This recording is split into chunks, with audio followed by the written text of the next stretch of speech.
You know, we're big fans of party games in my household, games that feature competitive local multiplayer, usually in short matches. We played a couple of these on the PlayStation 4, most notably games like Sports Friends and Towerfall Ascension, and of course the Wii U has a lot of games like this with Super Smash Bros. And the various party games on that platform. These are typically fast-paced, simple-to-pick-up games that you play with friends or family on the couch, and we usually have a blast with them. These particular games aren't available on the Xbox One right now, and that platform hasn't also had a lot of options for this type of game either. Well, Xbox One owners, you're finally joining this party this February with a crazy and fun game called #IDARB. IDARB is a story of crowdsourcing done right. Developer Other Ocean basically drew a red box, put it on Twitter, and said, "What should we do with this?" IDARB basically stands for I drew a red box or it draws a red box, depending on who you ask. The responses gathered inspired IDARB in its current form, and the result is a crazy, fast-paced, 8-bit inspired arcade-style esports game that has a little bit of everything mixed in, as you would expect. And if you have Xbox Live Gold, it's free in February with Games with Gold. IDARB is played on a multi-level field with platforms, some of which can be jumped through, some of which cannot. You must navigate these platforms while avoiding opponents looking to steal the ball, and then throw or walk the ball into the opposing goal. There are point bonuses for bounce shots, alley-oops, and distance of shot, all of which can be stacked.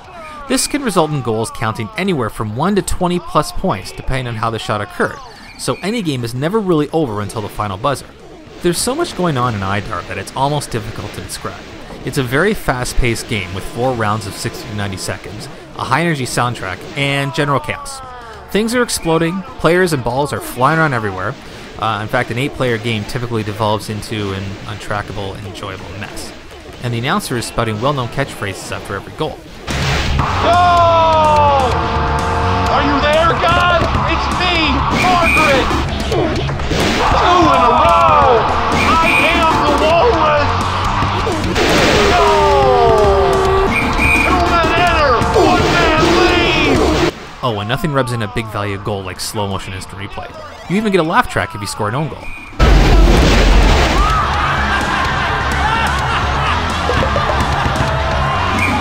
And as if playing against your opponents wasn't enough, you also sometimes have to play against the internet. Yes, outside viewers can interfere with your game using something called hash bombs.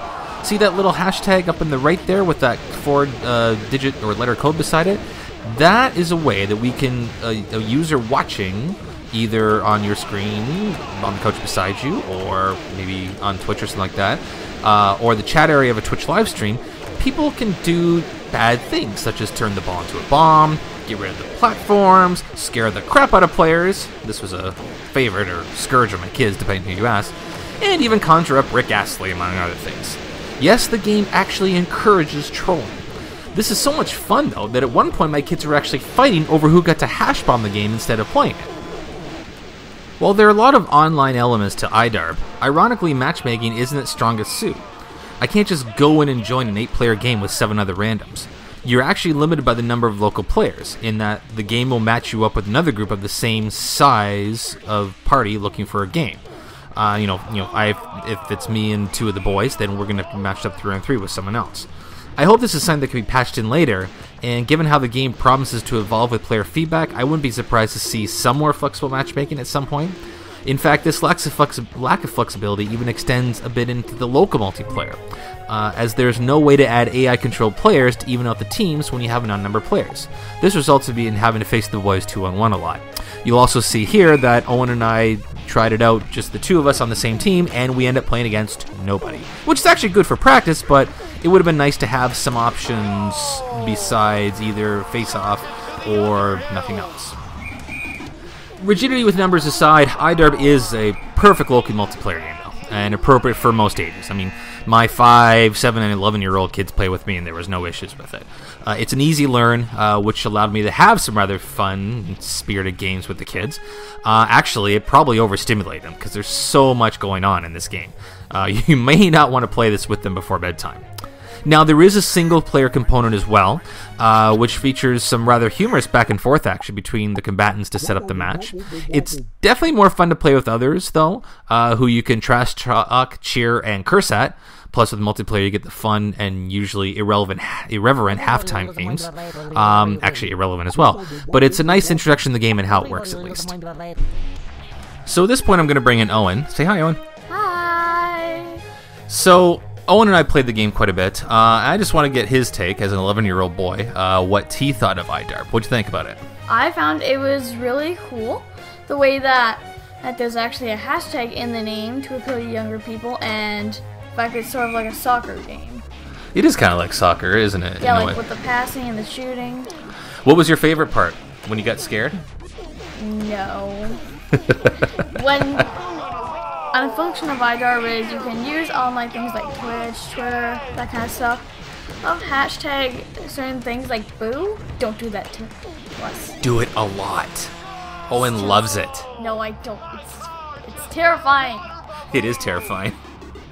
Malcolm was getting you really good with that one, I remember. Yeah, you can also type in hashtag Ricky and summon Rick Ghastly. That was funny. We can't say it's never going to give you up, but you know what it is. It's very annoying as well. It covers the entire bottom screen, I think. Yeah, there's a lot of annoying things that can happen. In terms of the game itself, did you like the gameplay when you weren't being obsessively trolled by Malcolm? Yeah. And the internet? Yes. Do you think it'd be a good game for people to play on their family game nights? Yeah. Do you think even Mommy would like this game? If she was the one doing the hashtagging. Yeah, she might enjoy that. It's actually a full list comprised online. Yes, or you can just type in random things and see what happens. Okay, cool. Thanks, Owen. Thanks, and bye! More IDARB! Yay, hashtag! Okay, let me bring in Malcolm here for a second. Hi, Malcolm. Hi! So, you played IDAR with us as well. What did you think of it? Awesome! Yeah, what was your favorite part of IDAR? Everything! You don't have to scream. It's okay. Oh, fine. Hash bombing. You liked hash bombing everybody? Yes, it was fun. Especially trolling up. Yes, trolling Nolan was your favorite part, wasn't it? Look. So, I know you like the hash bombing. What about the actual gameplay itself? That would be hard. Meow. Okay. Well, you heard it from... you heard it from a 7-year-old. Wasabi. It sometimes feels like the kitchen sink has been thrown at IDAR. In fact, I'm surprised that there isn't a kitchen sink hash bomb, that we know of at least. But somehow the game has still managed to maintain some sense of balance even amidst all that chaos. This is a hilarious, fun-to-play game, even with some of its limitations, and one I expect to see on a lot of Twitch streams soon. But it can also be a star on your family gaming nights, assuming you have an even number of players. Even if you don't have Xbox Live Gold and get it for free, the $10 price is still a bargain and comes highly recommended. So that's our review of hashtag IDARB. Thanks a lot for watching. Let us know in the comments what you think. And for more videos, check out our YouTube page, youtube.com/GamerPops. And don't forget to subscribe as well to be notified when new videos come out. And also don't forget to check out our website, GamerPops.com. Thanks a lot for watching. We'll talk to you next time.